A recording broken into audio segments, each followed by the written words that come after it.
Hey dolls, this is your girl Conjure Priestess here, and I get a lot of questions from clients asking about Elekes. So I thought I'd do a video so that everything could be in one place and all the information could be centrally located, and I could also demonstrate myself actually placing my beads on. So you can receive Elekes even if you have not been initiated into the Ifa tradition, depending on whichever branch. Different Eles or houses have different rules and different ways of doing it. So you can receive your warriors in Santeria. You can also in Lukumi receive these. And I am an Ifa practitioner. I'm a priestess of Oya. So my Elekes look a little bit different than what the seed beads or the African small seed beads look like. So I have amethyst crystal as my Eleke received from my godparent during my crowning ceremony for the Orisha Oya, which is my spiritual mother. All right.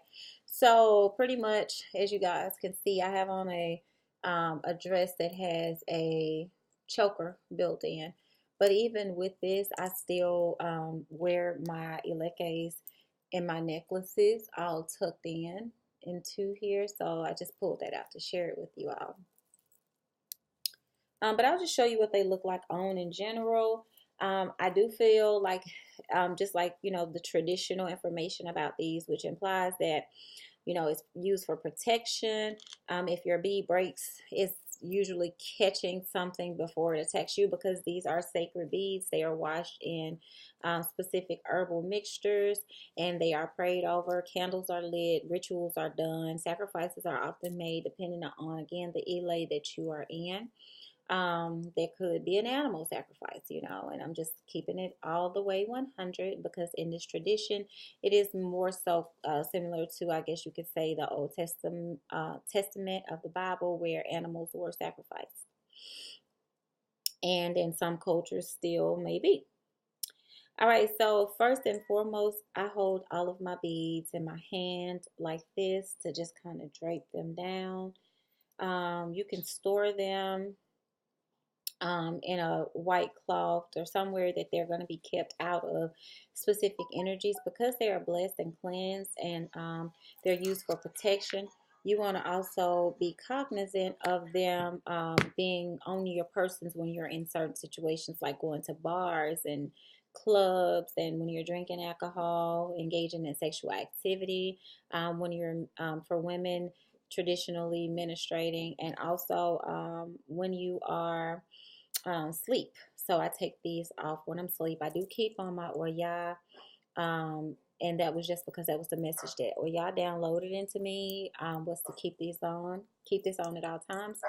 Now you do want to take these off when you shower as well, because again, a certain energy is being placed upon them, so you want to take them off.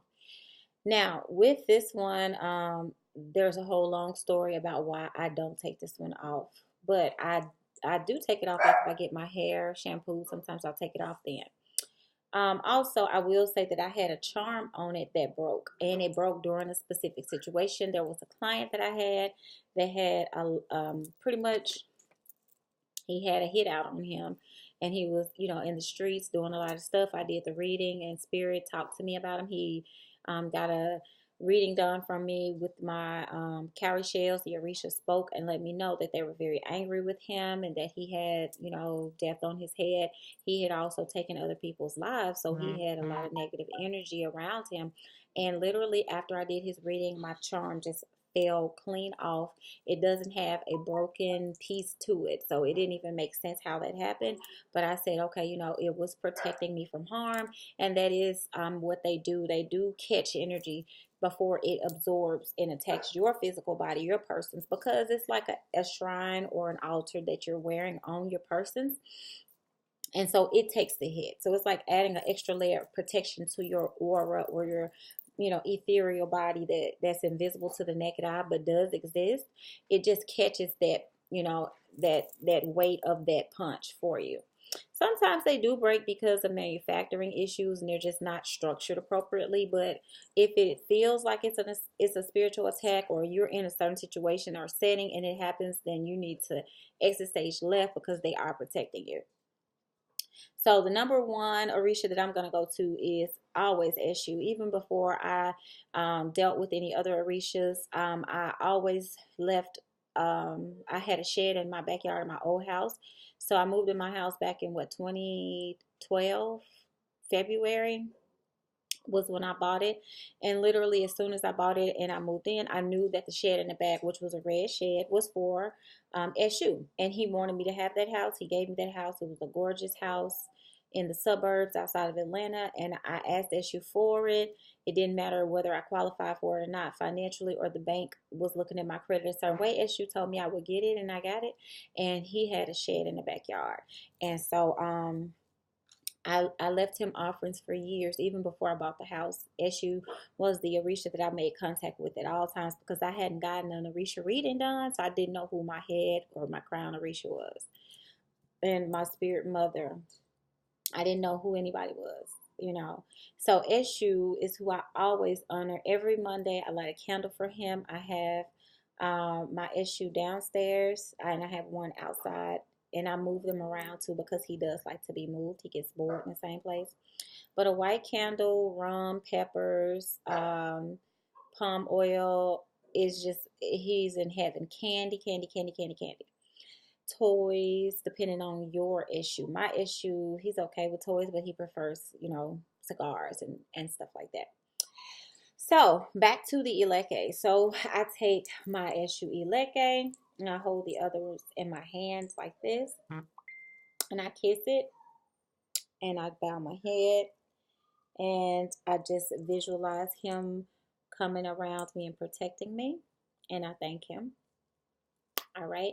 And he opens up the gates to the spirit world. So you always want to deal with him first, even if you don't deal with anybody else. If you haven't gotten, a reading done, you can always use the energy of Eshu to get what you need done and to protect you, to keep you protected.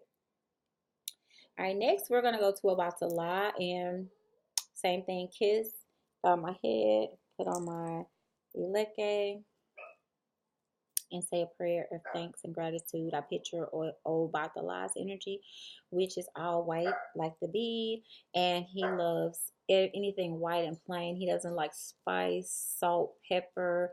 He doesn't like sugars and all these different things added to his items. On my Orisha altar, he takes everything plain. He likes his coconut milk in the can, the condensed coconut milk, and I also get him other different things that he asks for, but it's always plain and it's white and it is just clean, and the energy is always just vibrant around Obatala. So this is one of my favorite energies to feel, especially if I'm having an Oya moment and I'm like just getting, hot headed. I always calm myself down with Obatala's energy. And even my godparent told me when I was initiated that that was what I needed to do to balance. And so even before she said that, had started doing that. I had gotten everything in sync with Obatala. And so now that I'm actually an initiated priestess, Obatala's energy flows through me, and I love that feeling. He is definitely a great symbol of peace, and you can also, he loves doves and just anything peaceful and clean and pure and white. And I'm talking about white energy. Okay. All right, so then we have Shango, and as you guys can see, you do have white and red in this Eleke. That indicates that he is trying to balance. So you're gonna have a cool head. You're gonna also have the blood, which can be shed during warfare or during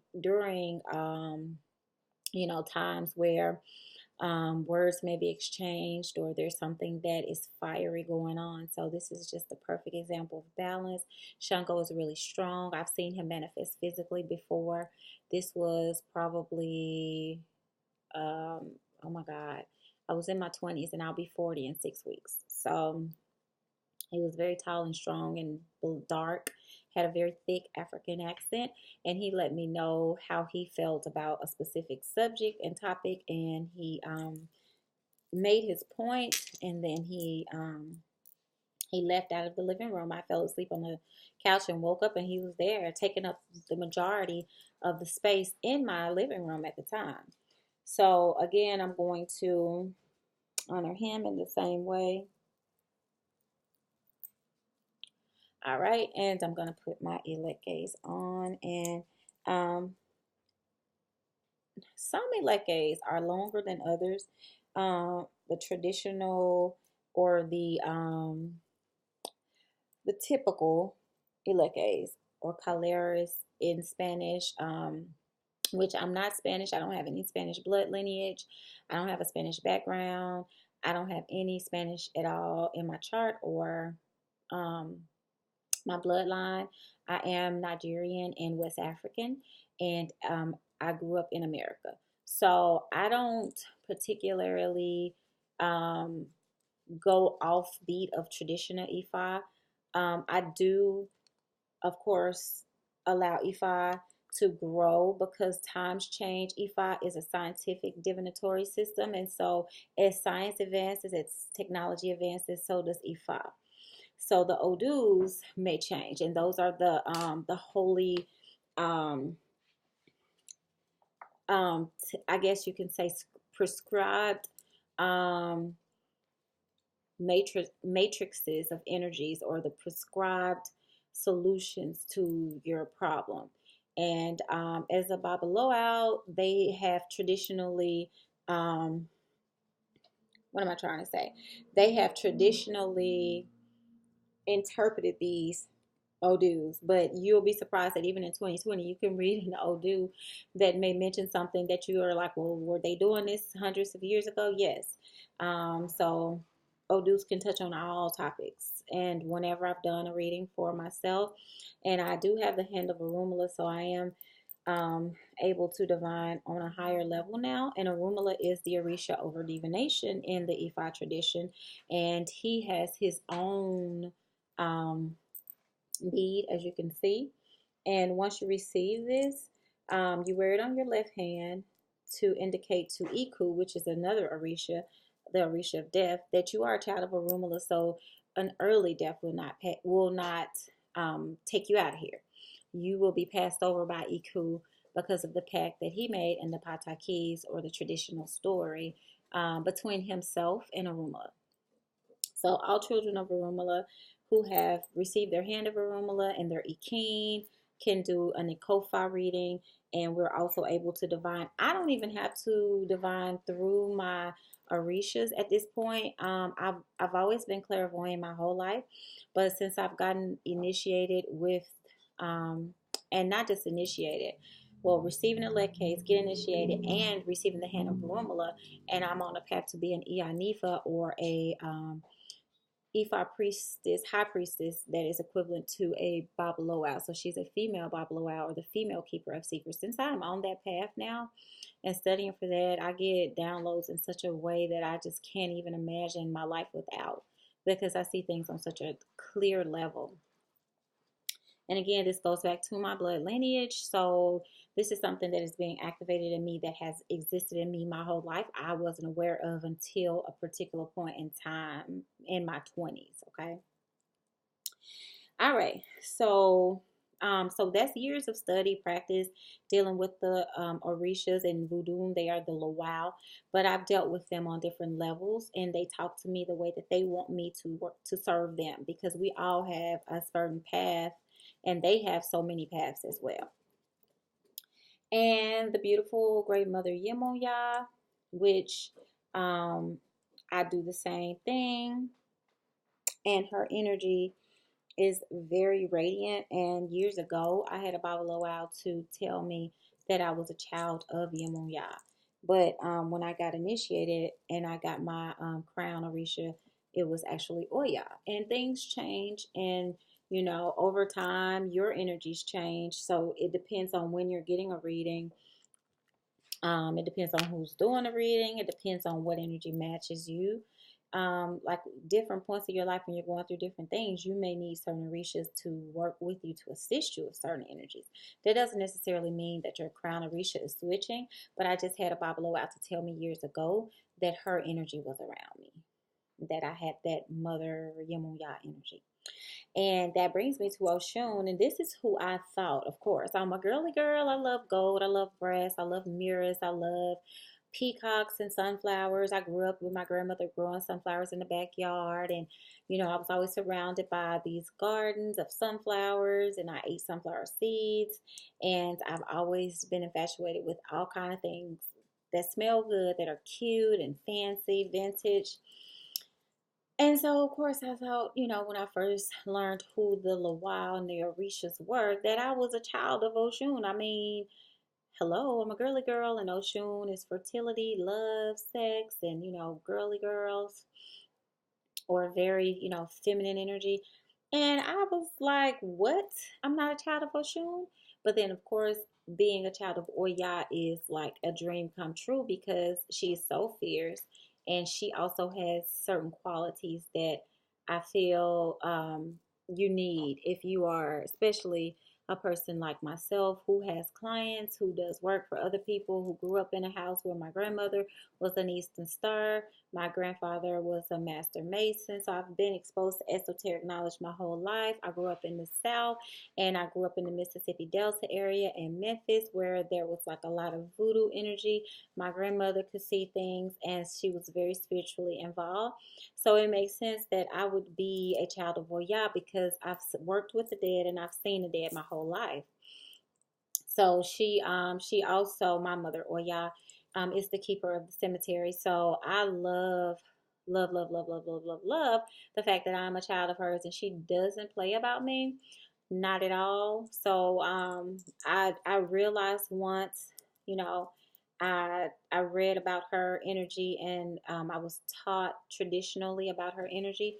I realized over time that it made so much sense. So fast forward when I finally got initiated and she came to me and I saw her and she showed me things clairvoyantly, and then I opened my eyes and saw them physically. I was like, okay, my mother is speaking. She's here. She's receiving me.